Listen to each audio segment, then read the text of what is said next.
కాంగ్రెస్ ప్రభుత్వం ఒకవైపు రాహుల్ గాంధీ గారు ఆయన చిత్తశుద్ధితోటి నేను అనుకుంటున్నా బీసీలకు సామాజిక న్యాయం అని ఆయన వైపు నినాదం ఇస్తుంటే ఇక్కడ రాష్ట్రంలో కాంగ్రెస్ పార్టీ సామాజిక న్యాయానికి తూటు పడుస్తున్నారు.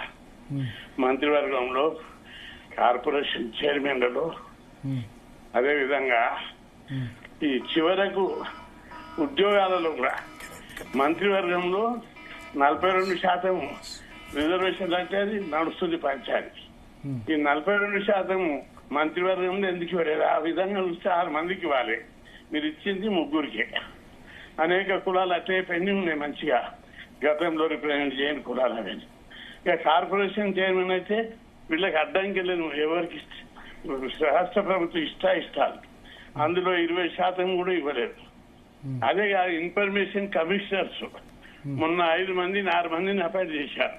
ఒక్కరికైనా బీసీలకు ఇచ్చారా? ఒక్కరికి కూడా ఇవ్వలేదు. అదే విధంగా ఇది ఇంకా చూసుకుంటే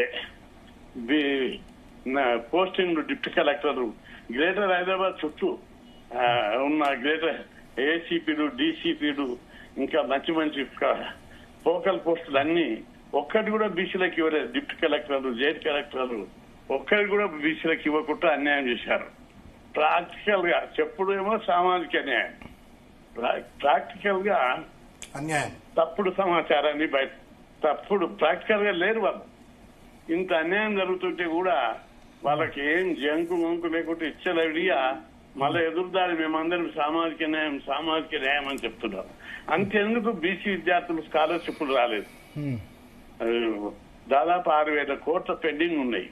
14 లక్షల మంది విద్యార్థులకు పెండింగ్లు ఉన్నాయి. స్కాలర్షిప్ రాక ఫీజులు ఇవ్వలేక విద్యార్థులు చదువు అనుకుంటున్నటువంటి పరిస్థితి ఉంది. చదువు పూర్తయిన వారికి సర్టిఫికేట్ ఇవ్వాలంటే ఫీజులు కడితే తప్ప మేము ఇవ్వలేమని కాలేదు. ఈ విధంగా ఉపాధి పదవులు లేవు, అధికారం లేదు, చివరకు చదువు కూడా కొనసాగించకుండా అన్యాయం చేస్తున్నటువంటి పరిస్థితి ఈరోజు మనకు స్పష్టంగా ప్రాక్టికల్ గా ఉన్నాం. మనం ఎవరి మీద వ్యక్తిగతంగా ఏ నాయకుని మీద అవసరం లేదు. ప్రాక్టికల్ గా ఫిగర్స్ తో సహా పోదాం. ఒక్క కాంట్రాక్టర్ కు 7,000 కోట్లు ఇచ్చే ప్రభుత్వము 6,000 కోట్లు ఇచ్చినటువంటి ఉదంతాలు ఉన్నాయి. 14 లక్షల మంది విద్యార్థులకు ఒక 5-6 వేల కోట్లు ఇవ్వడానికి ఏం అభ్యంతరం? 2 దశరాలు లేవు. ఎందుకు ఇవ్వలేకపోతున్నారు? చదువుకోవద్దా? బీసీ ఎస్సీ ఎస్టీలు మైనార్టీలు చదువుకోవద్దా? చదువు అనేది చాలా ముఖ్యమైన అంశం. కాబట్టి ప్రభుత్వం అడుగున ప్రాక్టికల్ లోపల బీసీ వ్యతిరేక, ఎస్సీ వ్యతిరేక, మైనార్టీ వ్యతిరేక చర్యలకు పాల్పడుతుంది. ఈ వైఖరిని మార్చుకోమంటున్నాం మేము. ఈ వైఖరి మార్చుకోకపోతే సమాజంలో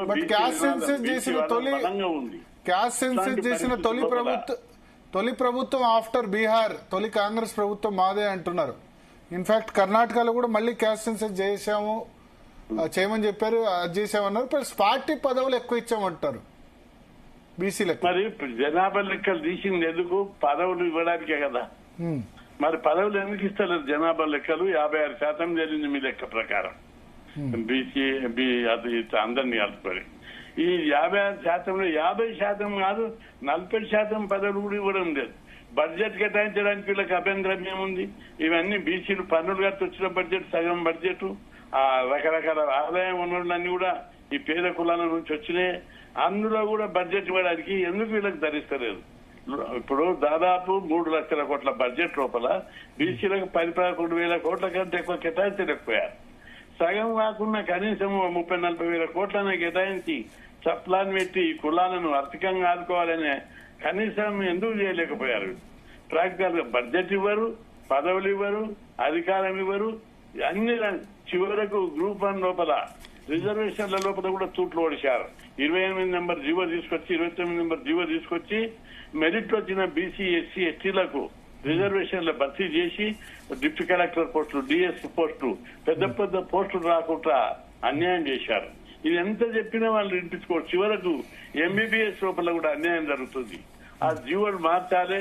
జీవో నెంబర్ 55 ప్రకారం మెరిట్ వచ్చిన వాళ్ళను స్లైడింగ్ చేసినప్పుడు మారిస్తే ఆ సీట్లు బీసీలో ఎస్సీలతో నింపాలని చెప్తే పక్క రాష్ట్రమైన ఆంధ్రప్రదేశ్ లోపల 2-3 ఏళ్ల కింద మేము చెప్పండి వాళ్ళు పాత జీవో ప్రకారం ఇస్తారు.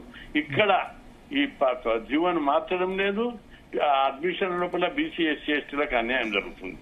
అడుగునా ప్రాక్టికల్ గా కేబినెట్ శాఖలకు సంబంధించి మీరు ఏమైనా చెప్పదలుచుకున్నారా? ఏది కేబినెట్ లో నిన్న ఇచ్చిన శాఖలకు సంబంధించి? శాఖలు కూడా ఏం శాఖలు ఇచ్చారు? మత్స్య శాఖ, బీసీ సంక్షేమ శాఖ, ఇంకా హ్యాండ్ హోమ్ శాఖ, శిశు సంక్షేమ శాఖ, హోంశాఖ గాని, రెవెన్యూ శాఖ గాని, R&B గాని, మంచి మంచి శాఖలు ఉన్నాయి. ఏదన్నా ఒకటి ఇచ్చారా బీసీలకు? కాబట్టి అడుగునా అన్యాయం జరుగుతుంది. ఇది బీసీలలో ఇవన్నీ జరుగుతున్నాయి. మళ్ళా ఎదురుదాడి డైవర్షన్ పాలిటిక్స్. ఇప్పుడు 42% రిజర్వేషన్లు జీవోదీయమని మేము అడుగుతున్నాం. రాజ్యాంగంలోని 243 ఆర్టికల్ 6 ప్రకారము స్థానిక సంస్థల రిజర్వేషన్లను రాష్ట్ర ప్రభుత్వమే నిర్ణయించాలని రాజ్యాంగంలో ఉంది. దాని ప్రకారం వీళ్ళు అసెంబ్లీలో బిల్లు పాస్ చేశారు. ఈ బిల్లు పాస్ అయినాక జీవో తీసి ఇంప్లిమెంట్ చేయాలి. స్థానిక ఎన్నికల నోటిఫికేషన్ ఇవ్వాలి. అట్లా ఇవ్వకుండా విద్యా ఉద్యోగాల రిజర్వేషన్ అని మాత్రం కేంద్రానికి పంపించి 9th షెడ్యూల్ పెట్టడానికి ప్రయత్నం చేయాలి. ఇది ఒకటి పంపిణీ. ఒకటి మీరు అన్నారు కదా 42% రిజర్వేషన్ అవసరం ఏముంది? 42% రిజర్వేషన్లు గనక రాష్ట్ర ప్రభుత్వం జీవో తీస్తే మళ్ళీ హైకోర్టు కొట్టివేస్తే అందుకు ఆర్ కృష్ణయ్య బాధ్యత వహిస్తారా అని వాళ్ళు మాట్లాడుతున్నారు. కొట్లాడతాం. సమాజం ఎందుకు బాధ్యత వహించద్దు? కేసు గెలిస్తే ఏం చేస్తారు మీరు?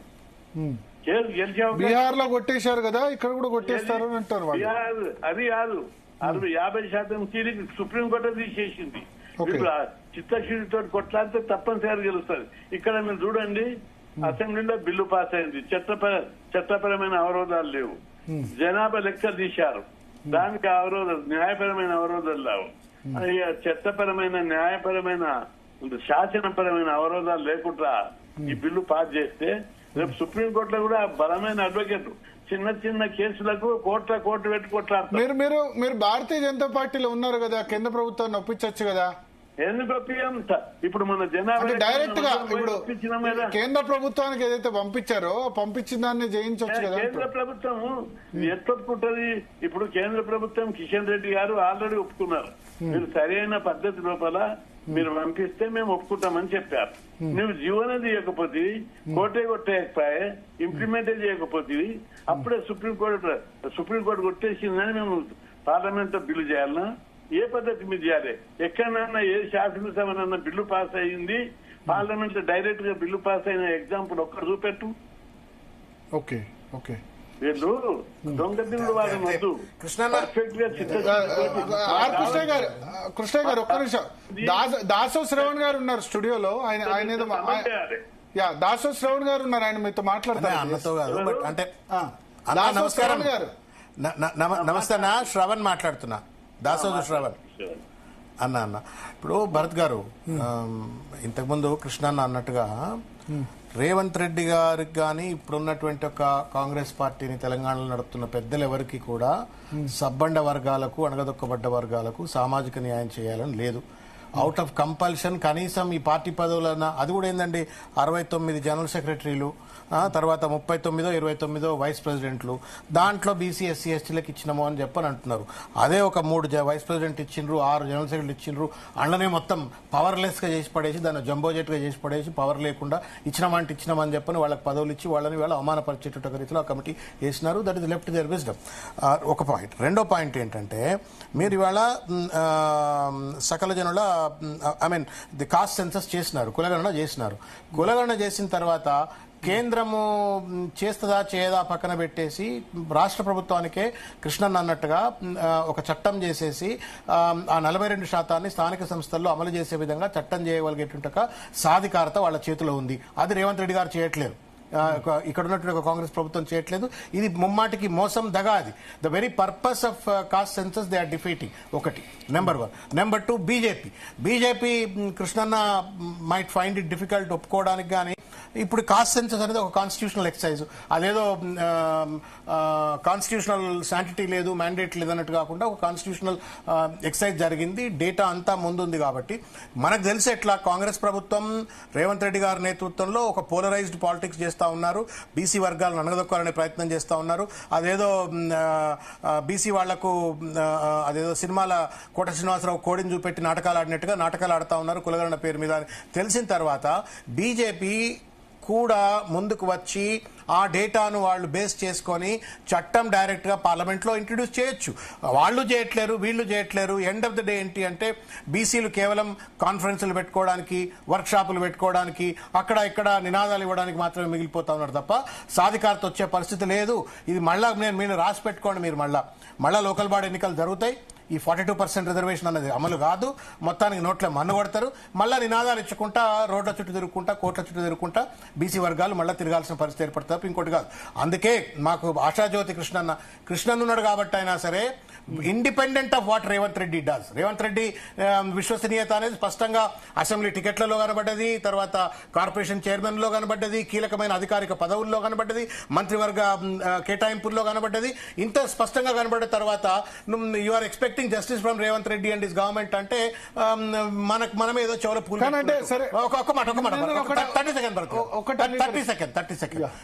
కాబట్టి నేనేమంటున్నా అంటే ఇవాళ అధికారంలో ఉన్నటువంటిది రెండు పార్టీలే, బీజేపీ అటు కాంగ్రెస్. కనీసం బీజేపీ అయినా, అది కిషన్ రెడ్డి గారు కావచ్చు, బండి సంజయ్ గారు కావచ్చు, లేకపోతే మా కృష్ణన్న కావచ్చు, ఎవరైనా కావచ్చు, రేవంత్ రెడ్డి నేతృత్వంలో ఉన్నటువంటి ఈ ప్రభుత్వం బీసీలకు న్యాయం చెయ్యదు, అది చట్టం చెయ్యదు. చట్టం చేయకపోతే బీసీల నోట్లో మన్నుబడాల్సిందేనా అనేటువంటి ఒక ప్రశ్నలు లేవనెత్తుతూ వాళ్ళైనా రాజ్యాంగ సాధికారత ఉన్నటువంటి కులగరం డేటాను పట్టుకుని పార్లమెంట్ లో ఒప్పిస్తారా,